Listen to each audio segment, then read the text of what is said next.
ওয়ালাইকুম আসসালাম রহমতুল্লাহ বরকাতুহ। বলছেন শেখ, আমার প্রশ্ন হচ্ছে জোহরের ফরজের আগে যে 4 রাকাত সুন্নাত রয়েছে একসাথে পড়লে নাকি 4 রাকাতে সূরা ফাতিহার সাথে যে কোনো একটি সূরা পড়তে হবে, এমন কোনো স্পষ্ট দলিল নেই যে 4 রাকাতে সূরা ফাতিহার সাথে সূরা মিলাতে হবে। তবে সুন্নাত সালাত 2 রাকাত পড়াই উত্তম। 2 রাকাত করে সালাম ফিরবেন। নবী সাল্লাল্লাহু আলাইহি ওয়াসাল্লাম হাদিসে সালাতুল লাইল ওয়ান নাহারি মাসনা মাসনা, দিন রাতের সুন্নাত সালাতগুলো হচ্ছে মাসনা মাসনা, 2 করে, এটাই হচ্ছে উত্তম। আর 4 রাকাতে একসাথে পড়া উত্তম নাকি 2 রাকাত করে সুন্নাত পড়া উত্তম? যে বললাম 2 রাকাত জোহরের 2 করে 4 পড়ায় এটি হচ্ছে উত্তম। 2 পড়বেন সালাম ফিরবেন, তারপরে 2 পড়বেন সালাম ফিরবেন। বারাকাল্লাহু ফিক। ওয়ালাইকুম আসসালাম রহমতুল্লাহ। বলছেন সময় তো শেখ, কোরবানি শরীকে দেওয়া ভালো নাকি একা একটি খাসি দেওয়া ভালো? একটি পরিবারের পক্ষ থেকে সবচাইতে উত্তম হচ্ছে উটের কোরবানি, গোটা কোরবানি, তারপরে গরুর কোরবানি গোটা, তারপরে হচ্ছে খাসির কোরবানি গোটা একটি খাসি, এটি 3 নম্বরে, এটা বেশি উত্তম। 3 নম্বর। 4 নম্বর হচ্ছে উটের ভাগা, 5 নম্বরে হচ্ছে গরুর ভাগ। জি, তো গরু যারা ভাগ দিয়েছে এটা 5 নম্বরের কোরবানি। তার চাইতে অনেক ভালো একটি গোটা খাসি দেওয়া। শরীকানা কোরবানি জায়েজ না জায়েজ নয়? ওয়ালাইকুম আসসালাম রহমতুল্লাহ। বলছেন সময় তো শেখ, একটা হাদিস আছে মৃত্যুর আগে নবী সাল্লাল্লাহু আলাইহি সাল্লামের কাছে 7টি বা 9টি স্বর্ণ মুদ্রা ছিল। সেগুলো হাতে নিয়ে তিনি বলেছেন, মা জান্নু মুহাম্মাদিন আল্লাহু লাকিয়াল্লাহু ওয়া হাযিহি ইনদাহু। মুহাম্মাদের ধারণা কিরকম যদি এগুলো সহ আল্লাহর সাথে তিনি সাক্ষাৎ করেন? এই কথাটির ব্যাখ্যা জানাবেন অনুগ্রহ করে। নবী সাল্লাল্লাহু আলাইহি সাল্লাম দিন পার হয়ে সন্ধ্যা হলে কিছু রাখতেন না, যা কিছু থাকতো তা দান সাদকা করে দিতেন, গরিব অভাবীদের মাঝে বিতরণ করে দিতেন, যে যা চাইতো ডানে বামে সবাইকে দিয়ে দিতেন। এটি হচ্ছে নবী সাল্লাল্লাহু আলাইহি সাল্লামের মহৎ চরিত্র। মুসনাদ আহমদ এই হাদিসটি রয়েছে এবং আল্লামা আলবানী এটিকে সিলসিলা সহিহাতে সহিহ বলেছেন, হাদিস সহিহ। জি, এটি আমাদের জন্য আবশ্যক না যে আমাদের ইন্তেকালের সময় কিছু রাখা যাবে না। নবী সাল্লাল্লাহু আলাইহি ওয়াসাল্লাম উৎসাহিত করেছেন যে তোমার উত্তরাধিকারী ওয়ারিসিন যারা, তাদেরকে যদি সচ্ছল রেখে যাও, সুখী রেখে যাও, তাহলে এটা বেশি ভালো তাদের অভাবে রেখে যাওয়ার চাইতে।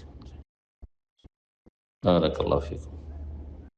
আর নবী সাল্লাল্লাহু আলাইহি ওয়াসাল্লাম সম্পর্কে আরেকটা হাদিস তিরমিজিতে রয়েছে যে কানা রাসূলুল্লাহ সাল্লাল্লাহু আলাইহি ওয়াসাল্লাম লা ইয়াদাখিরু শাইআন লিগাদিন, আগামীকালকের জন্য কোনো কিছু সঞ্চিত করে রাখতেন না। যেমন পাখির আল্লাহর উপর আস্থা ভরসা, পাখি নিজের বাসায় কোনো খাদ্য সঞ্চয় করে রাখে না, প্রতিদিন খেয়ে দিয়ে আসে, সকালে খালি পেট বেরোয়, আবার সন্ধ্যাবেলা পেট ভরে ফিরে আসে। এটি হচ্ছে সত্যিকার আল্লাহর উপর আস্থা ভরসা। এটি সর্বোচ্চ আল্লাহর উপর আস্থা ভরসার স্তর। সেটা যদি কেউ করতে পারে তো ভালো, কিন্তু সেটি কোনো আবশ্যক বিষয় নয়। আল্লাহু আ'লাম। ওয়ালাইকুম আসসালাম রহমতুল্লাহ। বলছেন শেখ, হাত বাঁধার ক্ষেত্রে অধিক শুদ্ধ মত কোনটি? নারী পুরুষ উভয়ের জন্য বুকের উপর হাত বাঁধা নিয়ে কি ইখতিলাফ আছে? ইখতিলাফ অধিকাংশ মাসলা মাসাইলে আছে, কিন্তু ইখতিলাফ হলে কি করতে হবে? সূরা নিসা আল্লাহ বলেছেন, ফাইন তানাযাতু ফি শাইইন ফারুদ্দুহু ইলাল্লাহি ওয়া রাসূল। কোন বিষয়ে তোমাদের মতবিরোধ হলে আল্লাহর দিকে ফিরিয়ে দাও এবং রাসূলের দিকে ফিরিয়ে দাও।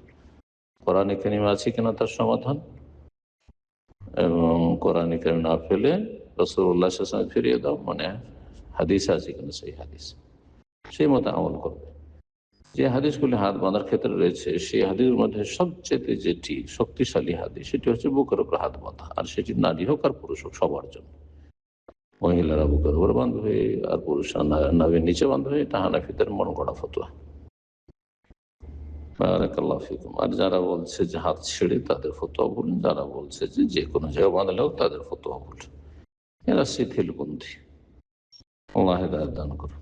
ওয়ালাইকুম আসসালাম রহমতুল্লাহ। বলছেন শেখ, দরুদ শরীফ কখন পড়া উত্তম? নামাজের পর পর পড়লে কি উত্তম হবে? নামাজের পরে কেন দরুদ পড়বেন? নামাজের সালাম ফেরার পূর্বে যে বৈঠক, সেই বৈঠকে যখন বসলেন আত্তাহিয়াত পড়বেন, যাতে সালাম পেশ করলেন, আসসালামু আলাইকা আইয়ুহান নবী ওয়া রাহমাতুল্লাহি ওয়া বারাকাতুহু, নবী সাল্লাল্লাহু আলাইহি ওয়াসাল্লাম আল্লাহ নির্দেশ হয়েছে সাল্লু আলাইহি ওয়াসাল্লাম তাসলিমা, সালাত এবং সালাম দুটো পেশ করো।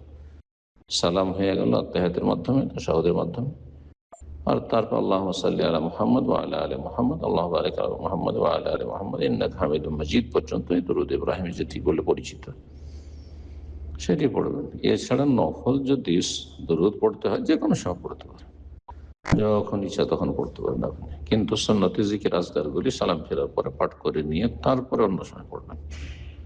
বারাকাল্লাহ। আসসালামু আলাইকুম ওয়া রাহমাতুল্লাহি ওয়া বারাকাতুহু। বলছেন সম্মানিত শেখ, একজনের পক্ষ থেকে প্রশ্ন যে আগত কুরবানি নিয়ে কিছু গুরুত্বপূর্ণ জিনিসগুলো হ্যান্ডবিলের মাধ্যমে প্রচার করতে চায়। হ্যান্ডবিলের মাধ্যমে কি প্রচার করবেন? আজকাল মানুষ পড়ে কম, শোনে বেশি। তারপরে আপনার যদি দিন সম্পর্কে জ্ঞান থাকে তাহলে প্রচার করবেন, আর না হলে ভালো আলেমদের লিখনি থেকে নোট করবেন অথবা তাদের বক্তব্য থেকে নোট করবেন। জি, নিজের পথে কোনো কথা লিখতে যাবেন না যেখানে ওইরকম দিনের মাসলা মাসাইলের গভীর জ্ঞান নেই। দাওয়া দেওয়ার উদ্দেশ্যে ওখানে কি কি বিষয় দেওয়া যেতে পারে যা আপনি প্রয়োজন মনে করছেন, জি একটু বিস্তারিত বলবেন।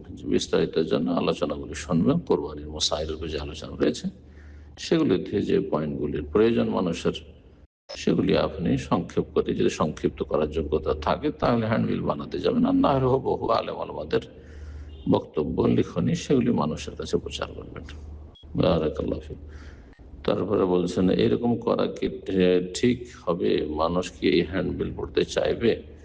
যদি দেখেন যে কিছু ফায়দা হবে তাহলে করবেন, জি।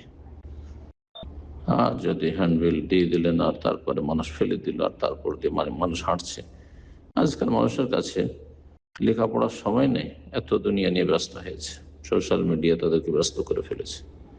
আল্লাহ হেফাজত করুন।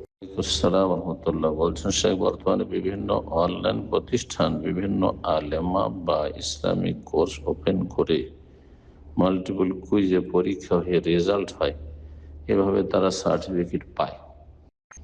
যদি সত্যি আলেমা হয়, দিনের জ্ঞান লেখাপড়া কোথায় করেছে, কতটা তার দিন সম্পর্কে জ্ঞান আছে, এগুলো দেখার বিষয়। যদি যথেষ্ট জ্ঞান না থাকে তো শুধু দুনিয়ার ইনকামের জন্য কোর্স করানো আর সার্টিফিকেট দিলেই তো আর যোগ্যতা হয়ে যায় না। আল্লাহ তৌফিক দান করুন ভালো কাজের, এবং যেটুকু মানুষের কাছে পৌঁছাবেন দিনের যথেষ্ট জ্ঞান অর্জন করার পরে পৌঁছাবেন। আগে এলম শিখা ফরজ, তারপরে আমল করা ফরজ, তারপরে দাওয়ার কাজ ফরজ, তারপরে তালিম অন্যকে শিক্ষা দেওয়া ফরজ। জি, 3 নম্বরে হচ্ছে দাওয়া এবং তালিম, মানুষকে দাওয়াত দাও এবং শিক্ষা দাও। আল্লাহ রাব্বুল আলামিন ইলমে বরকত দান করেন, আমলে বরকত দান করেন এবং মানুষকে ভালো কাজের দিকে আহ্বান করার, কোরআন সুন্নাহর আলোকে তৌফিক দান করেন।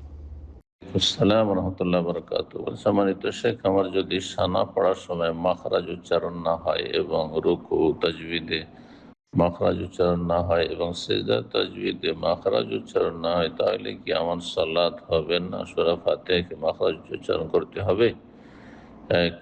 কোন জায়গায় মাখরাজ উচ্চারণ করতে হবে? শুদ্ধ মাখরাজ উচ্চারণ মানে শুদ্ধ উচ্চারণ, আরবি ভাষা শুদ্ধ উচ্চারণ করে যথাসাধ্য পড়ার চেষ্টা করতে হবে। এখন কারো শিখার সময় পায়নি বা যখন সময় ছিল শেখেননি, এখন তাড়াতাড়ি শেখার চেষ্টা করতে যথাসাধ্য, যতটা মানুষের পক্ষে সম্ভব চেষ্টা করবে। বড় ধরনের যদি ভুল থাকে যাতে অর্থ পাল্টে যায় তাহলে গুনাহ হবে।